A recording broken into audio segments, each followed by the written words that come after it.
the same. With every find we're cleaning, leaving nothing but the earth. Magnetic North Adventures, discovering our world.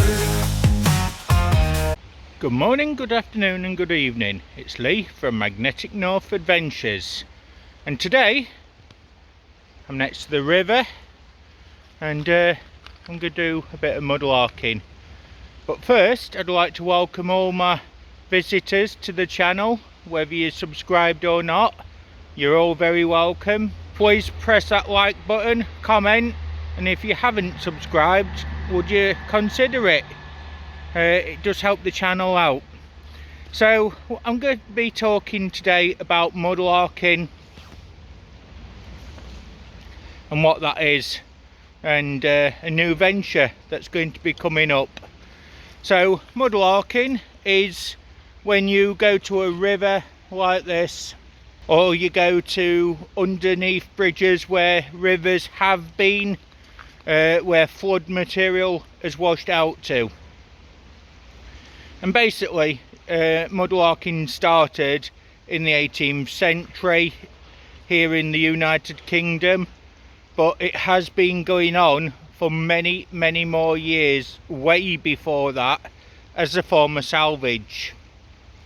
So it started in the 18th century when people realised that old items that had been lost, discarded, or just damaged and broken was left around.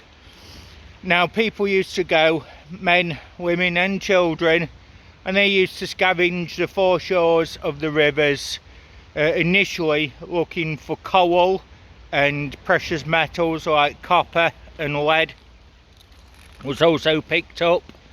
And in the early days people used to go and look for salvage in the form of any waste metals, of iron, particularly after a battle, and lead, things like that again after battles, and also when there'd been shipwrecks, people used to go and look for the salvage, spare wood, things like that, things that could be used. Now when the mudlarking started, people started seeing buttons, coins, bottles, a whole number of items that had been lost and discarded over the years, and they actually found it quite interesting. So they started to go and pick items up. Some started to save collections, and over the years mudlarking's taken off and has become very popular. Now there's several types of mudlarking, and that is mudlarking tidal rivers. That is where you'll get items wash out on every single tide when the water covers the sites. They're easier sites, that's known around the Thames area, and is very famous for that there.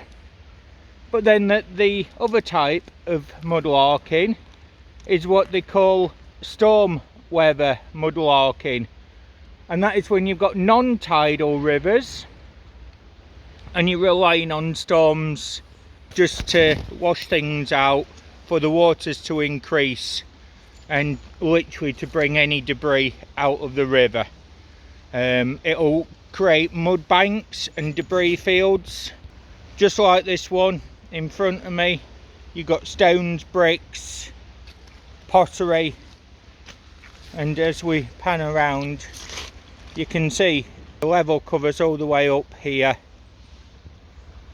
but all this area here in front, that would be prime areas to search for items, not forgetting to look between stones and rocks for things that's got traps, smalls, clay pipe stems, coins, buttons, jewellery, and even marbles and things like that.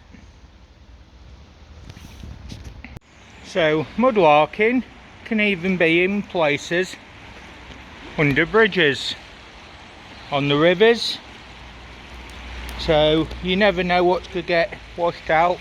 As you can see, there's lots of pottery, shells, things like that, coal. So these sort of areas are perfect.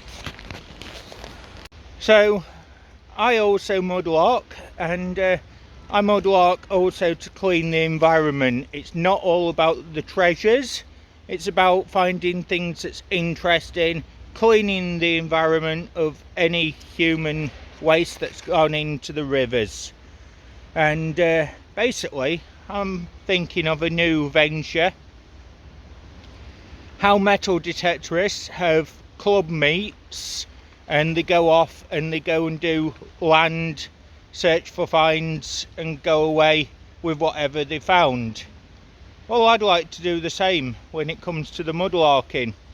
I'd like to organise group meets where I will take people to sites that I know of, and I'll give you a mudlark experience.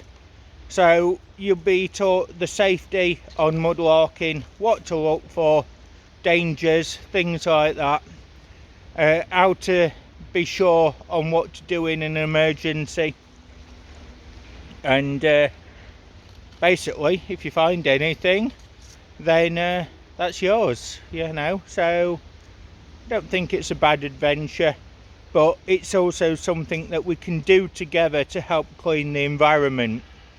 So basically I'll take you mudlarking and to places that things have been found in the past.